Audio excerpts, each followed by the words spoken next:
সুপ্রিয় শিক্ষার্থীবৃন্দ, স্পেশালি নবম এবং দশম দুই শ্রেণীর শিক্ষার্থীবৃন্দ, দুই ক্লাসের সিলেবাস এটা আছে। আসসালামু আলাইকুম। আজকে তোমাদের যে আলোচনাটা করব সেটা অষ্টম অধ্যায়ের জ্যামিতি উপপাদ্য বিষয়ক সৃজনশীল। বোর্ডে আসে বা বোর্ডে আসছে এমন একটা সৃজনশীল তোমাদেরকে সলভ করব। আশা করি তোমরা সবাই মনোযোগ সহকারে দেখবে বা বুঝতে চেষ্টা করবে। জ্যামিতিটা আসলেই অনেক বোঝার ব্যাপার। যদি জ্যামিতিটা তুমি বুঝে মাথায় ঢোকাও তাহলে তুমি সহজভাবে পেরে যাবে এবং কম সময়ে তোমার মাথায় ঢুকবে এবং তুমি দীর্ঘদিন মাথায় ধরে রাখতে পারবে। আর আমি একবার বোঝানোর পরেই তোমরা আশা করি করতে পারবে। ঠিক আছে, তোমরা সেভাবে একটু মাথায় রাখো। আর কিছু কিছু বেসিক সৃজনশীলের মধ্যে আসছে, এই যে বেসিক কনসেপ্টটা সৃজনশীলে যেগুলি আসছে এগুলি আমি আলোচনা করে এই ক্রিয়েটিভটা মধ্যে যা যা পার্ট আছে সেটা বোঝার জন্য যতটুকু দরকার আমি ততটুকু বুঝিয়ে সৃজনশীলটা কমপ্লিট করব। তোমরা ইনশাল্লাহ আমার সাথে থাকবে আশা করি, এবং একটু মনোযোগ সহকারে তোমরা এই ক্লাসটা ফলো করবে।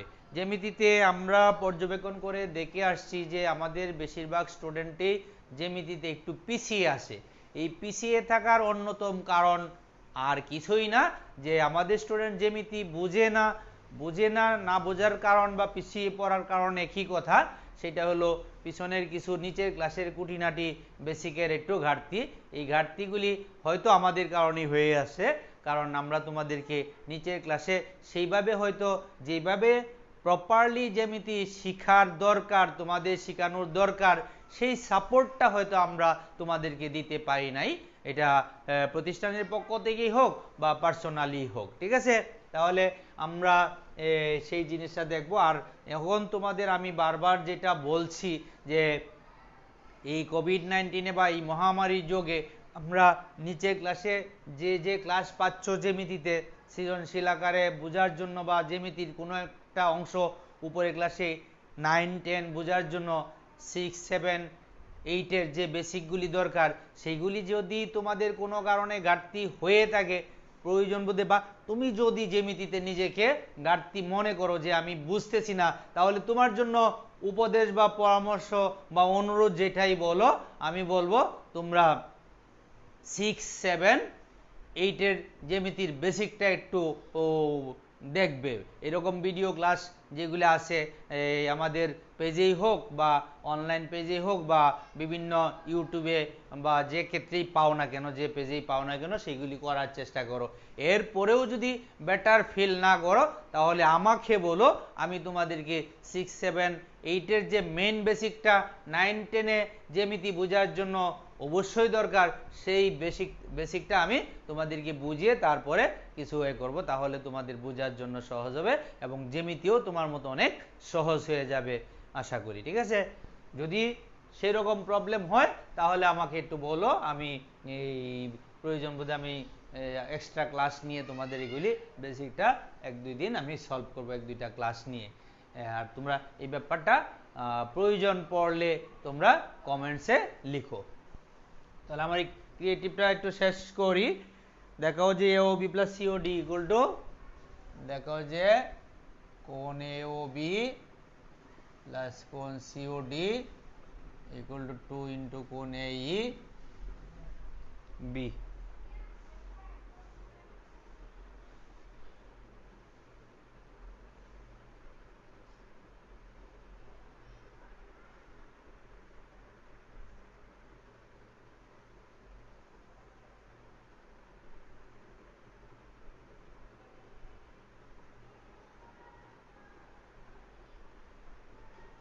ইকুয়াল টু 2 ইন্টু কোণ AEB। তাহলে আমরা এই সৃজনশীলটা আজকে সলভ করব, তোমরা একটু বোঝার চেষ্টা করো। আর আমি যে ক্লাস করাচ্ছি একটু দেখে নিই তোমাদের ঠিক মতো দেখা যাচ্ছে কিনা।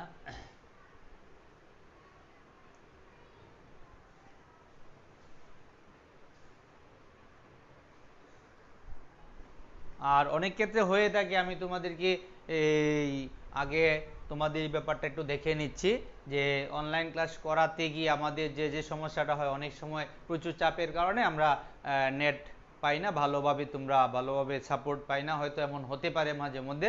তোমরা একটু দেখো যারা লাইনে আসো আমার লেখাগুলি দেখা যাচ্ছে কিনা এবং আমার কথাগুলো ঠিক মতো বোঝা যাচ্ছে কিনা। যদি সব কিছু ঠিক থাকে তাহলে প্লিজ যারা আমার সাথে আসো তারা একটু কমেন্টসে দ্রুত ওকে লিখো। আমি তোমাদের কমেন্টস দিকে পরে সামনের দিকে আগাচ্ছি, তাড়াতাড়ি করো। তাহলে আমরা এই সৃজনশীলটা এখন আগাবো। ক,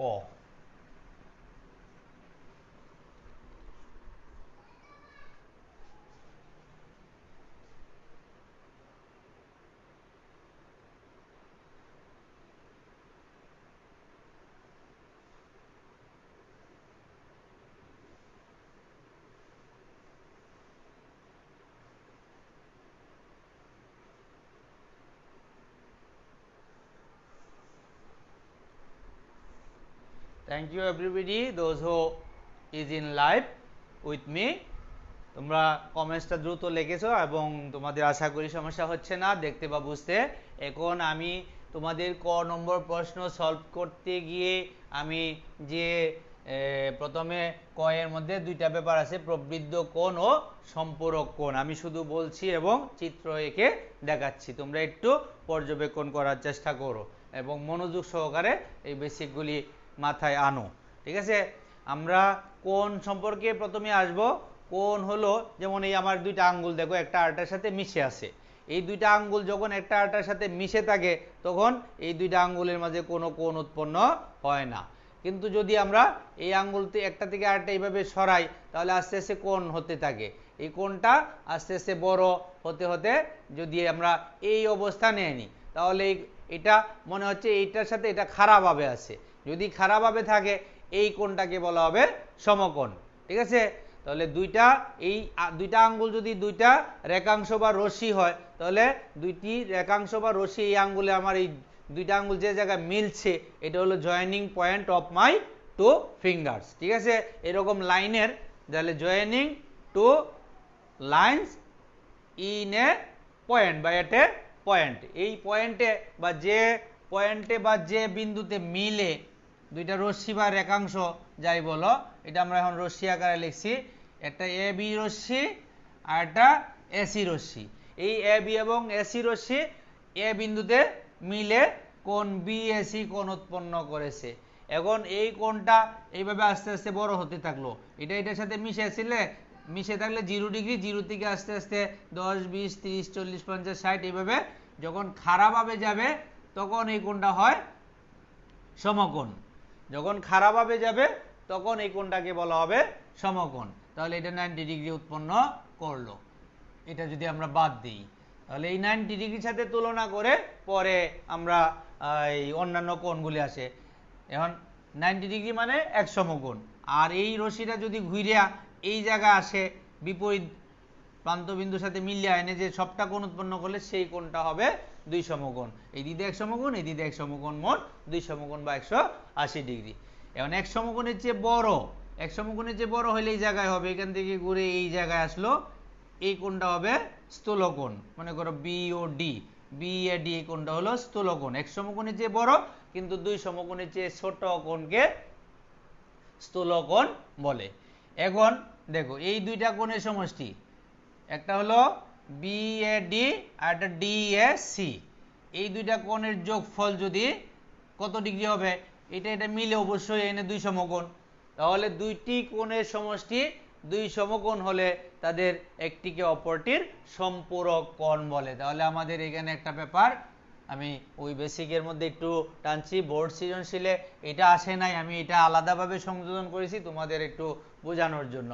বোর্ড সৃজনশীলে এটা যশোর বোর্ড 17 বলছে উদ্দীপকের আলোকে চিত্রটি আঁকো। চিত্র তো আমরা এই উপপাদ্য দুইটা করার ক্ষেত্রেই, প্রমাণ দুইটা করার ক্ষেত্রে আঁকতেই হবে। অতএব আমি এটাকে চেঞ্জ করে দিলাম, প্রবৃদ্ধ কোণ এবং সম্পূরক কোণ এই দুইটা ব্যাপারই আমার ওই উপপাদ্যের প্রমাণে আসবে। তখন যদি আমরা বেসিকটা না বুঝি, এই জন্য আমি এই দুইটা বেসিককে এই সৃজনশীলের কয়ে চেঞ্জ করে ইনক্লুড করেছি, ঠিক আছে? তাহলে আমাদের এটা হয়ে গেল দুইটি কোণের সমষ্টি দুই সমকোণ হলে উহাদের একটিকে অপরটির সম্পূরক কোণ বলে। চিত্রটা এরকম, বিএডি এর সম্পূরক কোণ সিএডি বা সিএডি এর সম্পূরক কোণ বিএডি, কারণ এই দুইটা কোণের যোগফল 2 সমকোণ বা 180 ডিগ্রি। তাহলে আমরা এইবার আসি প্রবৃদ্ধ কোণ। এই যে কোণটা আসলো এইভাবে ঘুরে ঘুরে যদি এখানে আসে, মনে করে এখানে আরেকটা কোণ যদি এইভাবে ঘুরা রশ্মিটা এই জায়গায় আইসা থামে, তাহলে এইগুলি আমরা মুছে দিলাম। এটা কি হলো, 2 সমকোণের চেয়ে বড় কিন্তু 4 সমকোণের চেয়ে ছোট কোণ হলো। এই যে এই দিকদার কোণটা, এটাকেও আমরা বিএসি কোণই বলবো, তবে এই দিকদারটা বুঝবো না, আমরা চিত্র থেকে তখন এটা বুঝে নিব। তাহলে এই যে চিত্রে বিএসি কোণটা হলো, এটা 2 সমকোণের চেয়ে বড় কিন্তু 4 সমকোণের চেয়ে ছোট। তাহলে 2 সমকোণের চেয়ে বড় কিন্তু 4 সমকোণের চেয়ে ছোট কোণকে প্রবৃদ্ধ কোণ বলে। তাহলে আমাদের প্রথম অংশটা হয়ে গেল, ক নাম্বার প্রশ্নের সমাধানটা হয়ে গেল। ঠিক আছে, তারপরে আমরা আসি, প্রমাণ করো যে এবিসিডি চতুর্ভুজটির বিপরীত কোণদ্বয় পরস্পর সম্পূরক। দেখো আমাদের এই ব্যাপারটার যে বেসিকটা দরকার, সেই বেসিকটা আমাদের আলোচনায় এসে গেছে। এখন এই উদ্দীপকের কথাগুলি, ও কেন্দ্রবিষ্ট বৃত্ত বুঝবে, এবিসিডি চতুর্ভুজটি অন্তর্লিখিত। এই অন্তর্লিখিত কথাটার অর্থ হলো এমন একটা চতুর্ভুজ হবে এবিসিডি, যার 4টা শীর্ষবিন্দুই ওই ও কেন্দ্রবিষ্ট বৃত্তের পরিধির উপর থাকবে। ঠিক আছে, তাহলে এবিসিডি চতুর্ভুজটি এমনভাবে অঙ্কিত হয়েছে যে তার 4টা শীর্ষবিন্দুই ও কেন্দ্রবিষ্ট বৃত্তের উপর থাকবে, তাহলে এই চতুর্ভুজটা ও কেন্দ্রবিশিষ্ট বৃত্তের অন্তর্লিখিত হবে। তাহলে আমাদের এই অন্তর্লিখিতর ব্যাপারটা বুঝলাম, বা কি ব্যাপার অবশ্যই বুঝবে, ইনশাল্লাহ সমস্যা হবে না।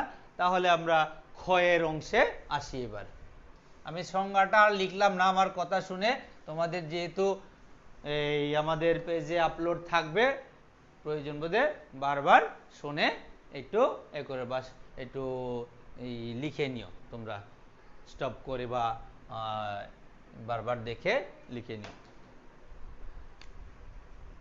এখন খ নাম্বার করতেছি, ও কেন্দ্রবিষ্ট বৃত্তে এবিসিডি চতুর্ভুজটি অন্তর্লিখিত। তাহলে আমরা একটা বৃত্ত আঁকি। প্রথমেই আমি বৃত্তটা ফ্রি হ্যান্ডে আঁকতেছি।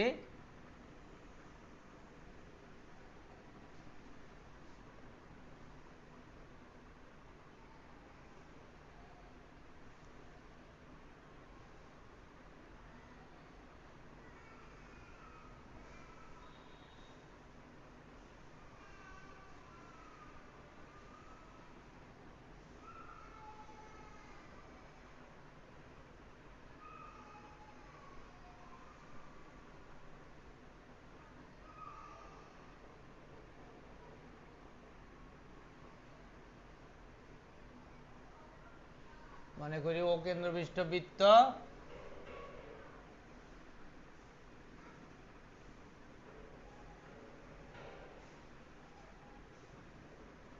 আমরা এই ও কেন্দ্রবিষ্ট একটা বৃত্ত নিলাম। এই ও কেন্দ্রবিষ্ট বৃত্তের এ বি সি ডি বিন্দুগুলি একটু টেকনিক্যালি আঁকবো। মনে করো একটা এই বৃত্তটাকে যদি মাঝ বরাবর আমরা এ করি, তাহলে 2টা ভাগে বিভক্ত হবে। এই কম অংশের মধ্যে আমরা 3টা বিন্দু নিব, এ একটা বিন্দু, এ একটা বিন্দু, এ একটা বিন্দু, 2টা অংশে বিভক্ত করে আমরা কম অংশের মধ্যে 3টা বিন্দু নিব। তাহলে এটা মনে করো এ, এটা মনে করো বি, এটা মনে করো সি, আর ওই যে বেশি অংশে বৃত্তের চাপের মানে অধিচাপের মধ্যে, এটা হলো অধিচাপ আর এটা হলো উপচাপ, অধিচাপের উপর একটা বিন্দু নিব, এটা হলো D, A B C D. এই 4টা বিন্দু নিয়ে পর্যায়ক্রমে আমরা যোগ করব।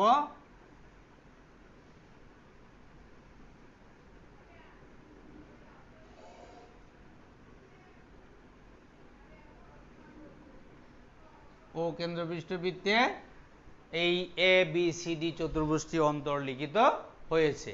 তাহলে আমরা একটু, তোমরা বিশেষ নির্বাচনটা নিচে লিখবে, আমি জায়গার প্রয়োজনে আমি সাইডেই লিখে লিখে করতেছি, যাতে তোমরা সাথে সাথে লিখো প্লিজ। আর কলম খাতা সাথে নিয়ে অবশ্যই লিখো এবং চিত্রটা আঁকো, সাথে সাথে করে ফেলো, তাহলে তোমাদের মাথায় সুন্দরভাবে ঢুকে যাবে এবং মনের মধ্যে অন্য মনস্কতা কাজ করবে না। ঠিক আছে, বিশেষ নির্বাচন বিশেষ নির্বাচন। মনে করি ও কেন্দ্রবিষ্ট বৃত্তে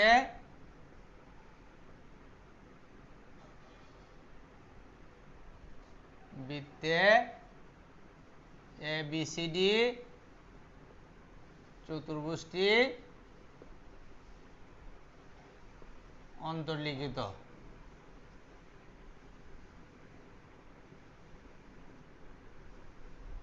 প্রমাণ করতে হবে যে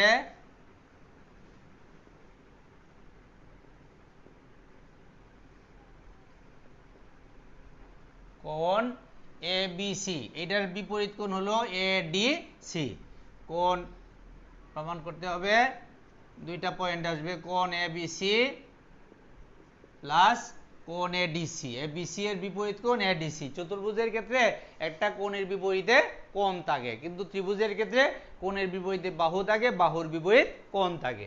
তাহলে কোণ ABC প্লাস কোণ ADC সমান, আচ্ছা, প্রমাণ করতে হবে যে এর বিপরীত কোণদ্বয় পরস্পর সম্পূরক। আমরা এই কথাটা আগে লিখে নিই। এর বিপরীত কোণদ্বয় মানে ABCD চতুর্ভুজের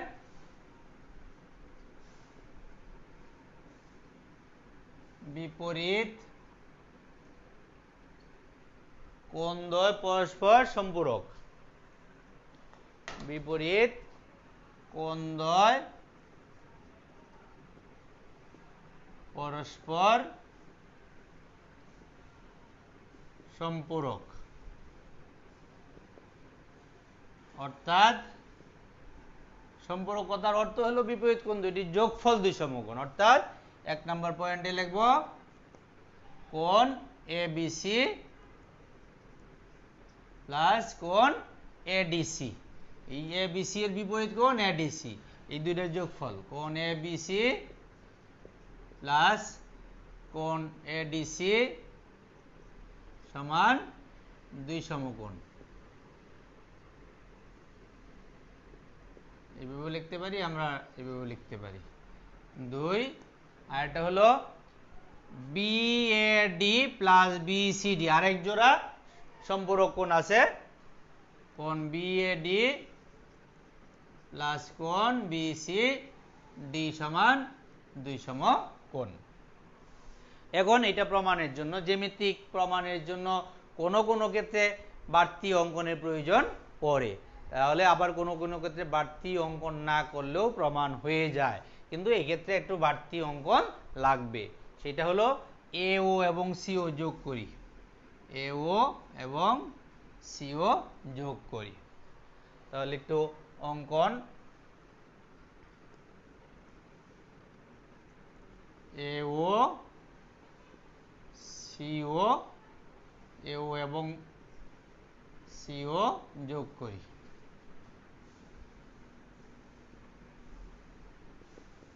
তাহলে আমাদের মোটামুটি ভাবে এই চিত্র বিশেষ নির্বাচন পার্টটা একটু, এটা সৃজনশীল সিস্টেমের জ্যামিতিতে বিশেষ নির্বাচন পার্টটা বলতে গেলে অনেকটা দেওয়া থাকে, ঠিক আছে, প্রায় 90% দেওয়াই থাকে।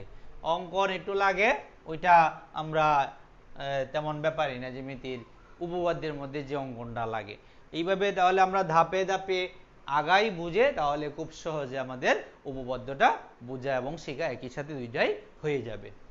তারপরে আমরা প্রমাণে আসি। এখন আমি বিশেষ নির্বাচনটা মুছে ফেলি।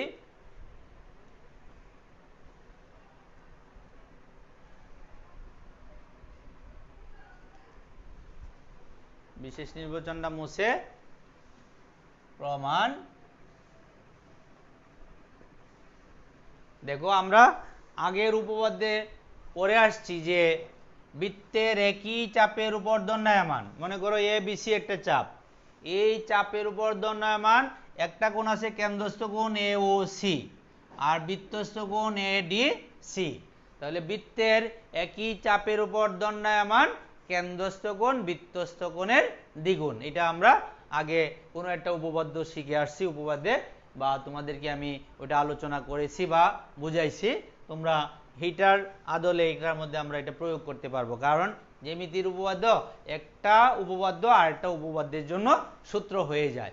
তাহলে ওই প্রিভিয়াস যে উপপাদ্যগুলি আমাদের মাথায় সুন্দরভাবে থাকতে হবে, বুঝে শুনে যদি থাকে তাহলে ওইটার কথাটা মাথায় সব সময় থাকবে। ছোটবেলায় যেমন আমরা পড়ে আসছি যে আমাদের ছোট নদী চলে বাঁকে বাঁকে, এটা অনেক বড় হইলেও এটা পড়ছিও আনে, কিন্তু ওই অনেক বছর আগে তোমরা হয়তো এই 14-15 বছর আগে শিখছো, বা 14 বছর আগে সরি এই 10 বছর বা 9 বছর আগে শিখছো, আমরা আরো অনেক আগে শিখছি, তারপরেও আমাদের মাথায় আছে, তোমাদের মাথায় সেভাবে আছে। এইরকম ভাবে আমাদের উপপাদ্য যেটা গত ক্লাসে বা আগের ক্লাসে বুঝাইছি সেটার কথাটা অবশ্যই তোমাদের মাথায় থাকবে যদি বুঝে মাথায় ঢুকিয়ে থাকো।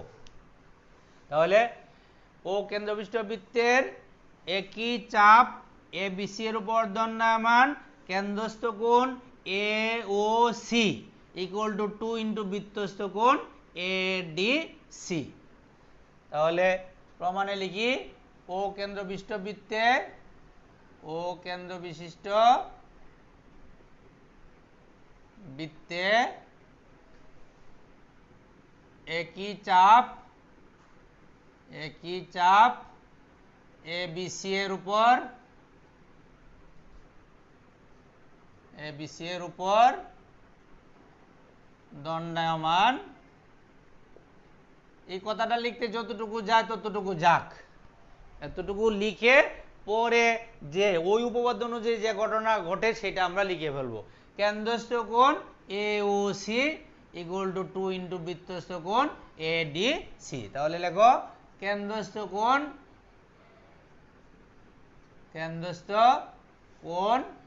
কোণের সাইন দিয়ে লিখি, কেন্দ্রস্থ কোণ A O C equal to 2 into বৃত্তস্থ কোণ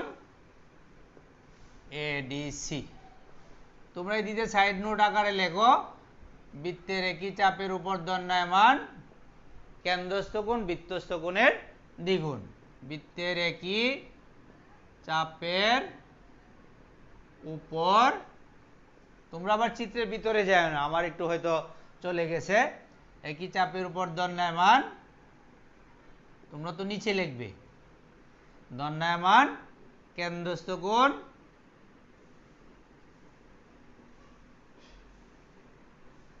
বৃত্তস্থ কোণের দ্বিগুণ, বৃত্তস্থ কোণের দ্বিগুণ। এটা তোমরা সাইড নোট আকারে লিখবে, ঠিক আছে? তাহলে আমরা পাইলাম কেন্দ্রস্থ কোণ A O C equal to 2 into বৃত্তস্থ কোণ এডিসি। একটু অর্থাৎ দিয়ে সংক্ষেপে লিখি, ভাষাটা একটু অ্যাভয়েড করি। পরের লাইনে অর্থাৎ কোণ A O C equal to 2 into কোণ এডিসি, এইভাবে লিখে রাখলাম, এটা একদম সমীকরণ দিয়ে রাখলাম, ঠিক আছে? এখন দেখো আরেকভাবে আমরা চিন্তা করি ওই বৃত্তটাকে, এটা আমি একটু মুছে নিলাম। এখন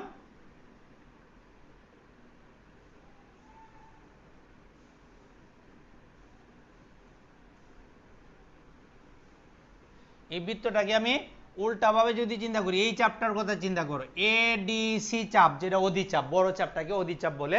একটা বৃত্ত দুইটা অসমান চাপে বিভক্ত হলে ছোট চাপ হলো এবিসি আর বড় চাপটা হলো এডিসি। এখানে বড় চাপটা হলো এডিসি এবং এটাকে বলা হবে অধিচাপ। তাহলে এডিসি অধিচাপের উপর দণ্ডায়মান, এভাবে লিখতে পারো।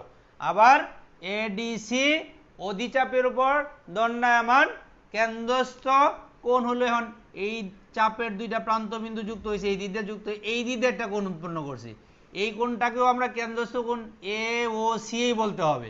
কিন্তু কেন্দ্রস্থ কোণ এ ও সি যদি বলি তাহলে এটার সাথে মিলিয়ে যাবে, এটা একই কোণ বোঝাবে, মানে নিচেরটাকে বুঝিয়ে ফেলবে। সো স্পেসিফাই করে উপরেরটাকে বোঝাতে হলে অবশ্যই তোমাকে মেনশন করতে হবে এই কোণটা কি ধরনের কোণ। এই কোণটা একটু চেহারা দেখে বুঝো, এটা 2 সমকোণের চেয়ে বড় কিন্তু 4 সমকোণের চেয়ে ছোট। সো এটা কেন্দ্রস্থ প্রবৃদ্ধ কোণ, সাথে প্রবৃদ্ধ কোণটা অবশ্যই উল্লেখ করতে হবে, না হয় তোমার এটা ভুল হয়ে যাবে, ঠিক আছে? তাহলে আবার লিখি, একই অধিচাপ এডিসি এর উপর দণ্ডায়মান, আবার একই অধিচাপ এডিসি এর উপর দণ্ডায়মান, উপরের লাইনটা মুছে দিলাম একটু, এডিসি এর উপর দণ্ডায়মান কেন্দ্রস্থ প্রবৃদ্ধ কোণ এওসি, কেন্দ্রস্থ প্রবৃদ্ধ কোণ এওসি ইকুয়াল টু, আবার এই চাপের দুইটা প্রান্ত বিন্দু বৃত্তস্থ, তার অনুবন্ধী চাপের বৃত্তস্থ এটা বিন্দু বি এর সাথে যুক্ত হয়ে এই কোণটা উৎপন্ন করছে, এটাকে বলা হবে বৃত্তস্থ কোণ। তাহলে 2 ইন্টু বৃত্তস্থ কোণ এ বি সি, অর্থাৎ এই প্রবৃদ্ধ কোণটা লিখতে হবে, কেন্দ্রস্থ এখন না লিখলেও চলবে, প্রবৃদ্ধ অবশ্যই লিখতে হবে। শুধু এওসি এটার মতো লিখে ফেললে হবে না কিন্তু, যেমন অর্থাৎ দিয়ে এওসি লিখছি, এখন অর্থাৎ দিয়ে যদি শুধু এওসি লিখি তাহলে ওই কোণটাকে বুঝিয়ে ফেলবে, তখন অবশ্যই প্রবৃদ্ধ কোণটার সাথে রাখতে হবে আলাদাভাবে ওই উপরের অংশটাকে বোঝানোর জন্য। এটা একটু মাথায় রাখবে কিন্তু, ভুলটা কোনোতেই করা যাবে না। প্রবৃদ্ধ কোণ এওসি ইকুয়াল টু 2 ইন্টু কোণ এ বি সি। এখন এই দুইটা সমীকরণ রাখলাম, ইচ্ছা করলে তোমরা প্রমাণের এগুলিকে বিভিন্ন ধাপে বিভক্ত করতে পারো, এটা 1 নাম্বার ধাপ, এটা 2 নাম্বার ধাপ, তখন 1 নং সমীকরণ অথবা 2 নং সমীকরণ, 1 নং 2 নং সমীকরণ যোগ করে অথবা ধাপ 1 এবং 2 হতে পাই, এভাবে লিখতে পারি। তাহলে আমরা এখন যাই, আবার ওইটাতে আসি, এটা মুছে ফেললাম।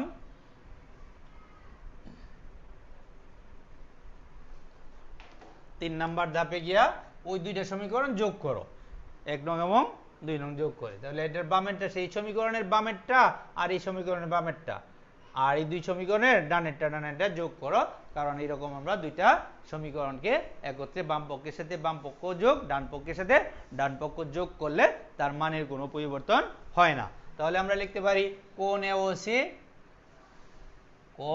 এওসি প্লাস কোণ প্রবৃদ্ধ কোণ এওসি, প্রবৃদ্ধ লিখতে হবে এখানে, প্রবৃদ্ধ কোণ এওসি, আর ডান সাইডে যে এটা তো 2 আছে, এটা তো 2 আছে, আমরা 2 কমন নিয়ে একবারে লিখে ফেলি, 2 ইন্টু কোণ এডিসি প্লাস কোণ এবিসি। এখন দেখো এই যে এওসি হলো এটা আর প্রবৃদ্ধ কোণ এওসি হলো এটা, এই দুইটা যোগ করলে 4 সমকোণ হয়ে যাবে, ঠিক আছে। और এটা লিখতে পারো ধাপ 1 এবং 2 হতে, ধাপ যদি ধাপ উল্লেখ করো ধাপ 1 এবং 2 হতে, অথবা সমীকরণ 1 নং এবং 2 নং সমীকরণ যোগ করে, ঠিক আছে। তোমরা যেভাবেই করো 1 নং ও 2 নং সমীকরণ যোগ করে এটাও লিখতে পারো, অথবা ধাপ 1 এবং 2 হতেও লিখতে পারো, যদি ধাপ উল্লেখ করো। ধাপ উল্লেখ না করে ধাপ 1 এবং 2 হতে লেখাটা ভুল হবে, ঠিক আছে। প্রত্যেকটা ক্ষেত্রে গণিতের ক্ষেত্রে অত্যন্ত সুন্দরভাবে নিখুঁতভাবে তোমরা পরীক্ষার খাতায় উপস্থাপন করতে চেষ্টা করবে, যেন কোনোতেই কোনো ধরনের ভুল না আসে। খাতায় যেন তোমার এক্সামিনের পক্ষ থেকে লাল কালি শুধু টিক চিহ্নটাই আসবে, আর কোনো আন্ডারলাইন কোনো এই ধরনের বাড়তি চিহ্ন যেন না আসে, এই দিক দিয়ে খেয়াল রাখতে হবে। এই এওসি প্লাস প্রবৃদ্ধ কোণ এওসি সমান 4 সমকোণ, 4 সমকোণ সমান 2 ইন্টু কোণ এডিসি প্লাস কোণ এবিসি। এটার সাইড নোট দিতে হবে একটু, যেহেতু আমি নিচেরটা মুছে ফেলছি,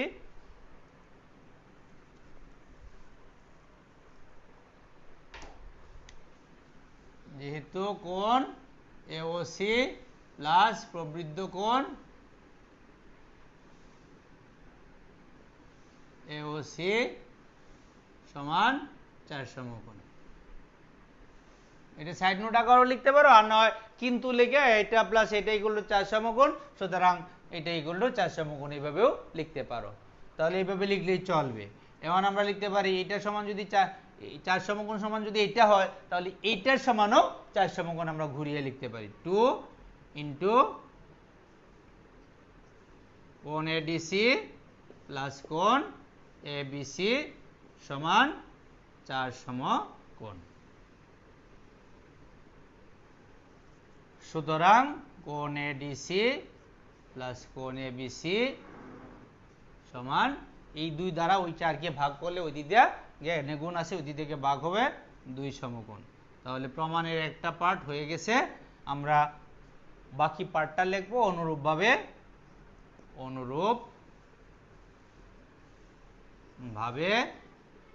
প্রমাণ করা যায় যে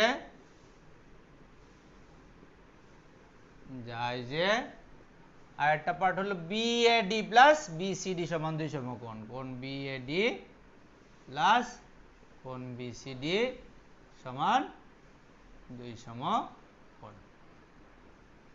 লাস্টে দুইটা তোমরা প্রমাণে যেভাবে একসাথে লেখা এভাবে লিখে প্রমাণিত লিখে ফেলতে পারো, বা এখানে প্রমাণিত লিখলেও তোমার হয়ে যাবে। তাহলে দেখো কত সহজভাবে এই উপপাদ্যটা প্রমাণ হয়ে গেছে। যদি আমরা বেসিকটা বুঝি, মাত্র 3টা ধাপে উপপাদ্যটা শেষ হয়ে গেছে। ওই 2টা ধাপের ব্যাপার কিন্তু সেম। ওই আগের উপপাদ্যটা বুঝলে দেখো এই উপপাদ্যটা তেমন ব্যাপারই না, এটা পারা এবং এই সৃজনশীলটা অনেক সহজ। আর আমি এখন যে সৃজনশীলটা করাচ্ছি এটা 9 স্টুডেন্টদের জন্য তো অবশ্যই, যে কোনো পরীক্ষার জন্য, তোমাদের সামনে বার্ষিক পরীক্ষার জন্য অবশ্যই ইম্পর্টেন্ট। আর 10 স্টুডেন্টদের জন্য সমানভাবে এসএসসির জন্য ইম্পর্টেন্ট বা টেস্ট প্রি-টেস্টের জন্য ইম্পর্টেন্ট। সো এটা ভালোভাবে করে রাখবা।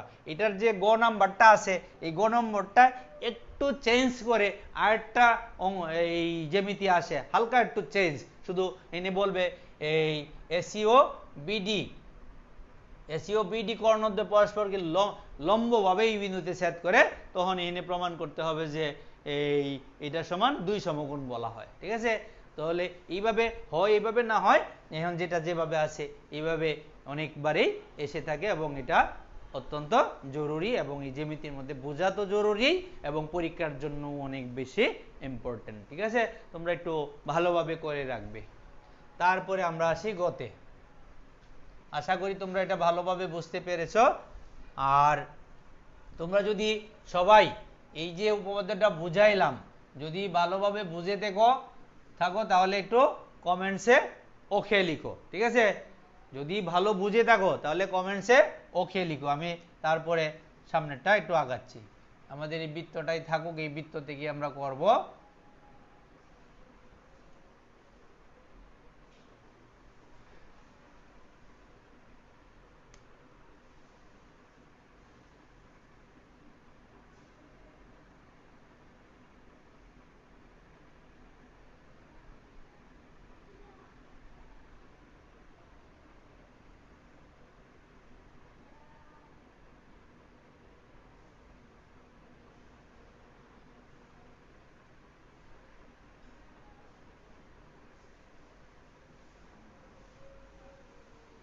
তাহলে আমাদের আগের বৃত্তটাই রাখলাম, ও কেন্দ্রবিষ্ট বৃত্তের।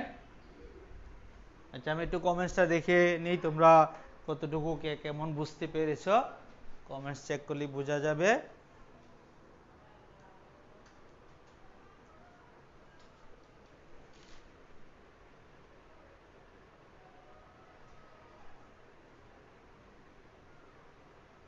তাহলে মনে হয় অনেকেই বুঝেছো, আশা করি তোমাদের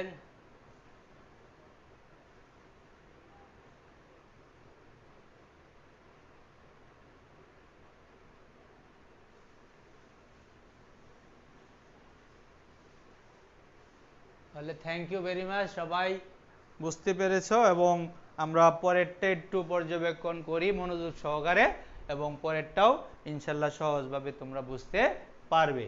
তেমন কঠিন ব্যাপার না, এটাও সহজই আছে। তোমরা একটু মনোযোগ সহকারে ফলো করো তাহলেই পেরে যাবে। এটার ক্ষেত্রে বলছে এসি ও বিডি কর্ণদ্বয় পরস্পরকে এই বিন্দুতে ছেদ করেছে। তাহলে আমরা কর্ণগুলি এমনভাবে ছেদ করাই যাতে ও বিন্দুতে না যায়। তাহলে একটা এসি কর্ণ এইভাবে নেই, আর একটা বিডি কর্ণ, এসি আর একটা বিডি, এই দুইটা কর্ণ নিলাম। এরা পরস্পর ই বিন্দুতে ছেদ করছে, ই বিন্দুতে ছেদ করছে। বৃত্ত কিন্তু ও কেন্দ্রবিষ্ট বৃত্তের। তাহলে মনে করি এখন বিশেষ নির্বাচনে আমরা এটাই লিখব, মনে করি ও কেন্দ্র বিশিষ্ট বৃত্তের এসি এবং বিডি কর্ণদ্বয় পরস্পরকে ও ই বিন্দুতে ছেদ করেছে। তাহলে বিশেষ নির্বাচনটা লিখে নাও, বিশেষ নির্বাচন। মনে করি ও কেন্দ্র বিশিষ্ট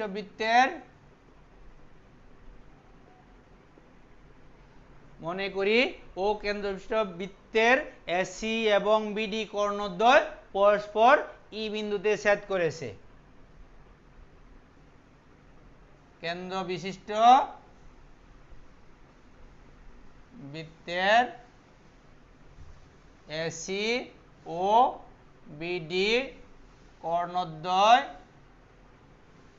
পরস্পর কে ই বিন্দুতে ছেদ করেছে।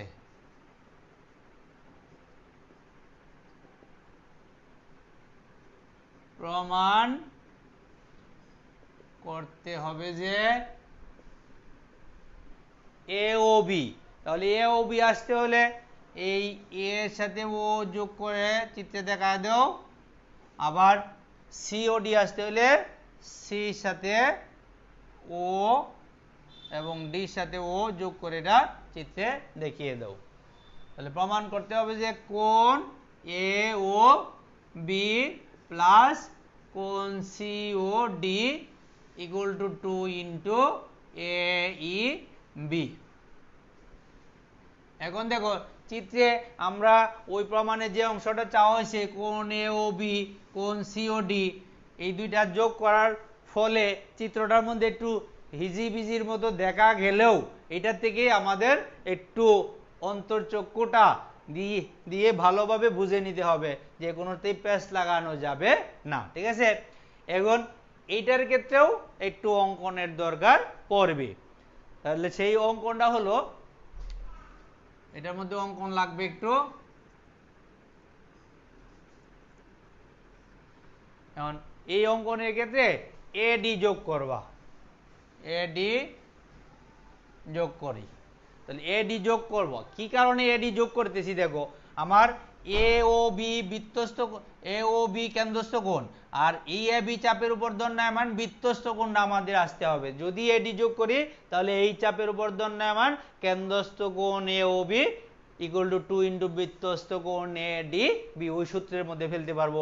অনুরূপভাবে সিওডির ক্ষেত্রেও এটা প্রযোজ্য হয়, তাই আমি এডি যোগ করে নিলাম। ঠিক আছে, এইভাবে একটু বুঝে কি যোগ করবো, আন্দাজে যে কোনোটা যোগ করে ফেললে হবে না। ঠিক আছে, তাহলে এ ডি যোগ করছি আমরা, এ ডি যোগ করি। এখন আগের প্রমাণে আমরা যে উপপাদ্যের প্রিভিয়াস থিওরিটা বা সূত্রটা ব্যবহার করছি, উপপাদ্যটা ব্যবহার করছি, এটার ক্ষেত্রেও একই সূত্রই ব্যবহার করে করব। যেমন এ বি চাপের উপর দণ্ডায়মান কেন্দ্রস্থ কোণ A O B equal to 2 into বৃত্তস্থ কোণ এ ডি বি। অনুরূপভাবে সিডি চাপের উপর দণ্ডায়মান কেন্দ্রস্থ কোণ C O D equal to 2 into C A D.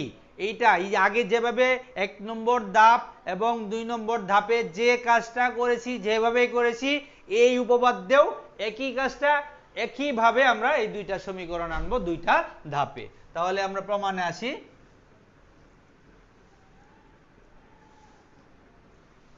A B চাপের উপর দণ্ডায়মান, এ বি চাপের উপর দণ্ডায়মান কেন্দ্রস্থ কোণ এ ও বি। তাহলে কেন্দ্রস্থ কোণ A O B equal to 2 into বৃত্তস্থ কোণ এই যে এ ও বি কোণ, এই চাপের দুইটা প্রান্ত বিন্দু কেন্দ্রে যুক্ত হয়ে এ ও বি কোণ উৎপন্ন করছে। আবার এই চাপের বাদ দেয়া, এই চাপ বাদে বাকি চাপের একটা বিন্দু ডি বিন্দুর সাথে যুক্ত হয়ে কোণ এ ডি বি কোণ উৎপন্ন করেছে। তাহলে এই এ ও বি কেন্দ্রস্থ কোণটা এই এ ডি বি কোণের দ্বিগুণ, ওই সূত্র অনুযায়ী যে বৃত্তের একই চাপের উপর দণ্ডায়মান কেন্দ্রস্থ কোণ বৃত্তস্থ কোণের দ্বিগুণ, 2 ইন্টু বৃত্তস্থ কোণ A D B. Side note দাও, বৃত্তের ওই উপপাদ্যের কথাটা, উপপাদ্য নাম্বার আমার মাথায় রাখবো না বা রাখতে চেষ্টা করি না, উপপাদ্য নাম্বার কত, কারণ বিভিন্ন বইয়ে বিভিন্ন সময় বিভিন্ন নাম্বার হিসাবে আসে, সেইভাবে আমরা এখন রাখবো, আমরা উপপাদ্যের কথাটাকে মনে রাখবো, এইটাই হলো আমাদের মেন বোঝার বিষয়। তোমরা অনেকেই করো কি উপপাদ্য এত, এটার কথাটা, কিন্তু পরীক্ষা হলে তো উপপাদ্য কত এটা আসবে না, আসবে কি উপপাদ্যের কথাটা দিয়ে প্রশ্ন আসবে, অতএব কথাটাকেই আমার মাথায় মেমোরাইজ করতে হবে এবং বুঝে মাথায় ড্রয়িং করতে হবে এটার বাস্তবতাটা, ঠিক আছে। বৃত্তের একই চাপের উপর দণ্ডায়মান কেন্দ্রস্থ কোণ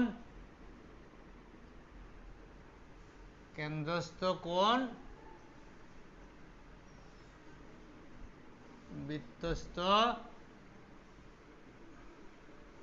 কোণের দ্বিগুণ। তাহলে এই সূত্র দিয়ে আমরা বৃত্তের একই চাপের উপর দণ্ডায়মান কেন্দ্রস্থ কোণ বৃত্তস্থ কোণের দ্বিগুণ ওই সূত্রের মাধ্যমে আমরা করলাম। অনুরূপভাবে এই সিডি চাপের উপর দণ্ডায়মান কেন্দ্রস্থ কোণ সিওডি, আর এই সিডি চাপের দুইটা প্রান্ত বিন্দু বৃত্তস্থ একটা বিন্দু এর সাথে যুক্ত হয়ে সিএডি কোণ উৎপন্ন করেছে। তাহলে অনুরূপ, এটা একটু অর্থাৎ লিখে নাও, অর্থাৎ দেয়া ভাষাটা একটু দূর করে নাও, কোণ A O B equal to 2 into কোণ এ ডি বি। তাহলে অনুরূপভাবে এটা ধাপ 1 দিতে পারো, ধাপ 1 লিখে এটা দিতে পারো। আমরা একটু উপরে চলে যাই, প্রশ্নটাও আর উপরে দরকার নাই।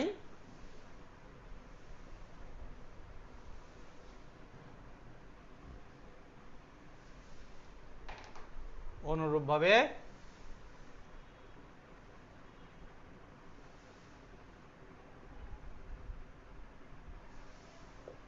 এটা ধাপ 2 এ লেখো, অনুরূপভাবে কোণ সিওডি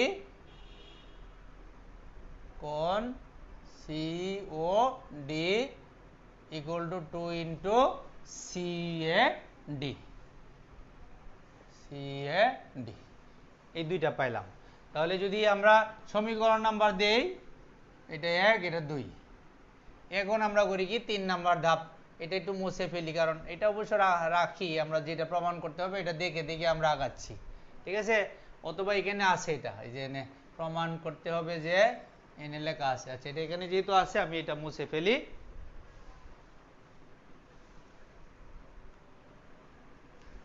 এটা মুছে ফেললাম। তাহলে এখন করি কি, আমরা এই দুইটা যোগ করলে দেখো এই প্রমাণের বামেরটা এসে যায়, পরে ডানে যা ঘটে ঘটুক, ঠিক আছে, আগে বামেরটা আনি। তাহলে আমরা 3 নাম্বার ধাপে লিখি কোণ এওবি প্লাস কোণ সিওডি, এওবি এটার 1 এর বামেরটা আর এটা হলো 2 এর বামেরটা, কোণ সিওডি ইকুয়াল টু 2 ডানে কমন নেই, 2 এডিবি কোণ এডিবি প্লাস কোণ সিএডি। এটা লেখো 1 ও 2, 1 নং ও 2 নং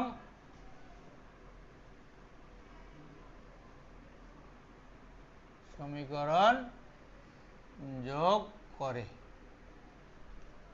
1 নং এবং 2 নং সমীকরণ যোগ করে। এখন এই যে দেখো প্রমাণে কিন্তু এটা নাই, এটার পরিবর্তে এ ই বি যদি আমরা আনতে পারি তাহলে এই প্রমাণটা হয়ে যায়। এখন আগেরটার মতো হুবহু এরকম, ঠিক আছে। এখন শুধু এই এ ই বি আনবো, এটা দূর করে এইটা অন্য একটা সূত্রে আমরা করব, যা আগের উপপাদ্যে যে প্রমাণের ক্ষেত্রে আমরা বলছিলাম যে বৃত্তের একই চাপের উপর দণ্ডায়মান কেন্দ্রস্থ কোণ বৃত্তস্থ কোণের দ্বিগুণ, ওইটা প্রমাণ করতে গিয়া যে উপপাদ্য ব্যবহার করেছিলাম বা যে সূত্র ব্যবহার করেছিলাম সেই সূত্রটাই এখানে ব্যবহার করতে হবে। একটু দেখো আমাদের এ ই বি, আমি এই যে ও বি এটি মুছে ফেলি, তাহলে তোমাদের দেখে বুঝতে সহজ হবে। এ ই বি এই কোণটা আমার দরকার, তাহলে এই কোণটা হলো এটা। আর দুইটা কোণ আছে কি A D B, A D B, তাহলে আমি এই লাইনটাও আমার দরকার নাই। এই ছোট ছোট লাইনগুলি ও কেন্দ্র বিশিষ্ট বৃত্তের এই লাইনগুলির দরকার নাই, এগুলি মুছে নেই, তাহলে তোমাদের বুঝতে সহজ লাগবে। ঠিক আছে, এই ব্যাপারটা একটু দেখো, ওইটার মধ্যে ব্যাপারটা দেখো, যেমন এটা এ ডি বি, এই দেখো এ কিছু কিছু মুছে গেছে, তাহলে A D B plus C A D, তাহলে আমরা এই ত্রিভুজটা নিয়ে চিন্তা করি। এ ডি ই ত্রিভুজের এই কোণটা হলো এই ডি বাহুকে বর্ধিত করে বাহিরের দিকে যে কোণ উৎপন্ন হয় এটা হলো বহিস্থ কোণ। এই বহিস্থ কোণটা, এটার সাথের কোণটা হলো অন্তস্থ কোণ, আর এই দুইটা হলো অন্তস্থ বিপরীত কোণ। এই বাহিরের কোণটা অন্তস্থ বিপরীত কোণ দুইটির সমষ্টির সমান। ওইটা আমরা এই যে বৃত্তের একই চাপের উপর দণ্ডায়মান কেন্দ্রস্থ কোণ বৃত্তস্থ কোণের দ্বিগুণ প্রমাণ ক্ষেত্রে একটা ধাপে আমরা করেছিলাম। তাহলে এটার মধ্যেও একই কাজ করব।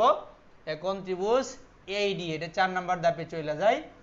এখন ত্রিভুজ এডিই এর বহিস্থ কোণ এইবি, বহিস্থ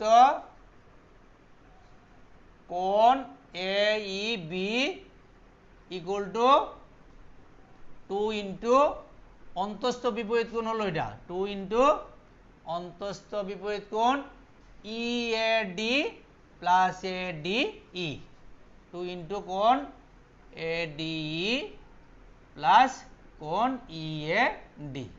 এটার সাইড নোট দিবে এইভাবে যে একটি ত্রিভুজের একটি বাহুকে বর্ধিত করলে যে বহিস্থ কোণ উৎপন্ন হয় তা অন্তস্থ বিপরীত কোণ দুটির সমষ্টির সমান।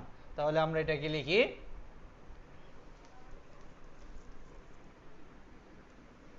এটা সাইড নোট আকার আমি লিখে দিচ্ছি, তোমরা একটু দয়া করে লিখো। একটি ত্রিভুজের কোন বাহুকে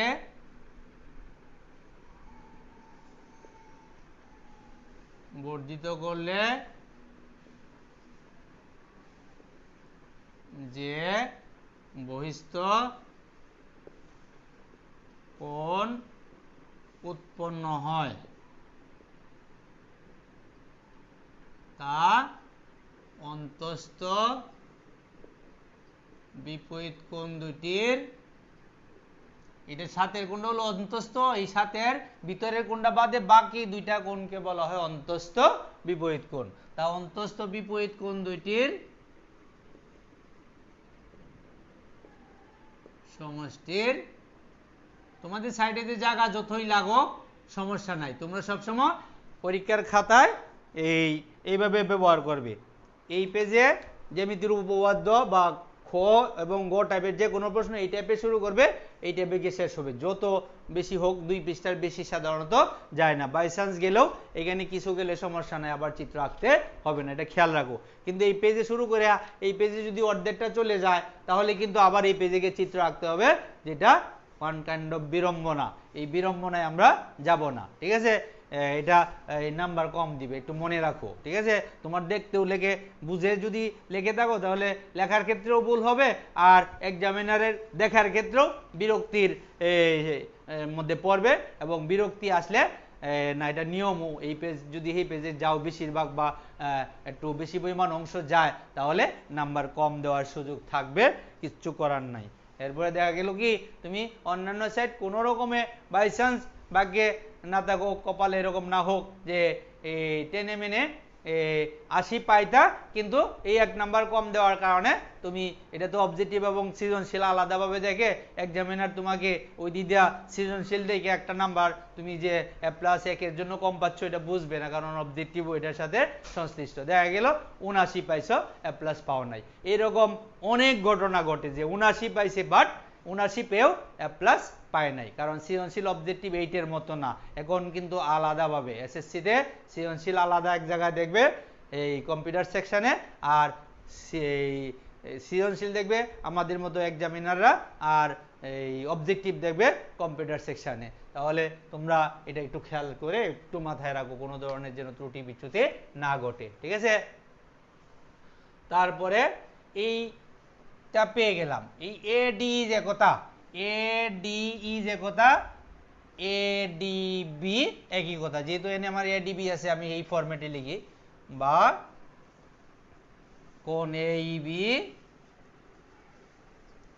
ইকুয়াল টু কোণ এ টু আছে টু কোণ এডি, এডি যে কথা এডিবি একই কথা, 2 ইন্টু কোণ এ ডিবি প্লাস আরটা হলো সিএডি, সিএডি কিন্তু আমার এনে ইএডি আসছে, এই ইএডির পরিবর্তে ইএডি যে কথা সিএডি একই কথা, কোণ সিএডি। তাহলে এটা পাইলাম। এখন দেখো এই যে 2 into ADB plus CAD, 2 into ADB plus সিএডির পরিবর্তে এইবি, তাহলে আমরা এই এইবি আমরা এওবি প্লাস সিওডির পরিবর্তে প্রমাণে আমাদের কি ছিল 2 ইন্টু এইবি। তাহলে এটার ভিতরেরটার পরিবর্তে আচ্ছা এনে বহিষ্ঠ কোণ এনে 2টা আসবে না, সরি এই 2টা আসবে না, শুধু এইবি কোণটা ইএডিবি এবং ইএডি এর দ্বিগুণ, এনে 2 আসবে না। তাহলে এই 2 না আসলে তাহলে এইবির পরিবর্তে পাইলাম কোণ এডিবি প্লাস কোণ সিএডি। তাহলে আমরা কোণ এডিবি প্লাস সিএডির পরিবর্তে লিখে দিই এইবি, এইবি লিখলেই প্রমাণটা আমাদের হয়ে গেল 2 ইন্টু এইবি, এটার জায়গায় এইবি লিখে ফেলতেছি।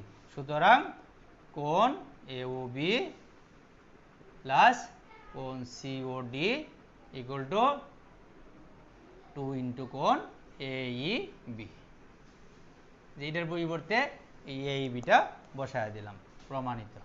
তাহলে দেখো এখন তোমরা এই যে প্রমাণটা দেখলা, দেখো একই তত্ত্বের উপর এই পিছনের ছোটখাটো বেসিক, এই বেসিকগুলি যদি একটু ক্লিয়ার করে নেও তাহলে তোমাদের কাছে দেখবা অনেক ইজি হয়ে যাবে। জ্যামিতিতে আসলে নাম্বার অর্জন করা বা এই সৃজনশীল ডেভেলপ করা অনেক কম সময় হয়ে যায়, কারণ হলো জ্যামিতিতে তো বেশি চেঞ্জ করে আসে না, উপপাদ্য সম্পাদ্য তার এক্সট্রাতে কি আসবে, এটা তেমন কোনো চেঞ্জ আসে না। কিন্তু গণিতের অংশে প্রশ্নের পেজ গুছ লাগায় সৃজনশীল একটু ভালোভাবে সৃজন করে দিবে, যা তোমার মাথায় ঢুকতে পারে। অনেক সময় এই যারা কম পড়ুয়া বা কম বোঝা স্টুডেন্ট তাদের ক্ষেত্রে প্রবলেম হয়ে যায়, আর যারা পড়ে ভালো বুঝে সব কিছুই করে রাখে তাদের ক্ষেত্রে ইনশাল্লাহ সমস্যা হয় না, তাদের ক্ষেত্রে কোনো প্রবলেম নাই। অতএব এই জ্যামিতিটা আমি তোমাদেরকে যেভাবে পরামর্শ দিচ্ছি, অনুরোধ করতেছি তোমরা এই ফরম্যাটে জ্যামিতিটা আগাও, জ্যামিতিটা এগিয়ে সব কিছু জ্যামিতির বা গণিতের অংশটা এমনভাবে ডেভেলপ করো যাতে তোমাদের গণিতে 100 নাম্বার পাওয়া তেমন ব্যাপার নয়। কারণ এখন আগের মতো না যে 80 পেয়ে এ প্লাস যে কথা 100 পেয়ে এ প্লাস একই কথা, নট সাচ দ্যাট। এখন নাম্বার র্যাঙ্কিং দেখা যায়, গার্ডিয়ানরা জানে, হ্যাঁ তুমি কেন 80 পাইলা বা 81 পাইলা, মানে গার্ডিয়ানের কাছে বাবা মার কাছে অনেক জবাবদিহিতা থাকে, আত্মসম্মানের ব্যাপার আছে, ঠিক আছে। এই ব্যাপারগুলি খেয়াল করে তোমরা একটু ভালোভাবে জ্যামিতিটাকে প্লিজ ভালোভাবে মাথায় ঢোকাও বুঝে। এখন তোমরা যারা আজকে আমার এই ক্লাসটা করেছো তারা যদি ভালোভাবে বুঝে থাকো তাহলে দেখো কমেন্টসে লিখো, আর ওই জিনিসটা তোমাদের বন্ধু বান্ধব সবাই যেন ভালোভাবে পায়। গ্রামে থাকা আত্মীয় স্বজনের মধ্যে, বাংলাদেশে যে কোনো জায়গায় সংশ্লিষ্ট থাকুক না কেন, তোমার বন্ধু বান্ধব আত্মীয় স্বজনের মধ্যে যেই থাকুক না কেন, ওজো পাড়াগাড়ি হোক বা তোমার স্কুলের বন্ধুই হোক বা অন্য স্কুলের বন্ধুই হোক, তাদের সাথে একটু শেয়ার করে দিও যাতে হেরাও এই ব্যাপারটা শিখতে পারে, বুঝতে পারে। বুঝলে তোমার কিছু লস হবে না, বরং তুমি উপকৃত হবে, আল্লাহর কাছ থেকে তুমি আশীর্বাদ পাবে। আর এই সময় এই মহামারীর সময়ে আশীর্বাদ, অন্যের আশীর্বাদ, আল্লাহর রহমত, এই দুইটা অত্যন্ত জরুরি তোমার এই সময়ে সুস্থ থাকার জন্য, সুস্থ রাখার জন্য, আর নিজে সতর্ক থাকাটাও অতি জরুরি। সেই দিকে খেয়াল করে তোমরা একটু কাজ করো। সুপ্রিয় শিক্ষার্থীবৃন্দ, আজকে তোমাদেরকে এই সৃজনশীলটা করেই শেষ করলাম। সবাইকে ধন্যবাদ, সবাই সুস্থ থাকো, ভালো থাকো, আসসালামু আলাইকুম।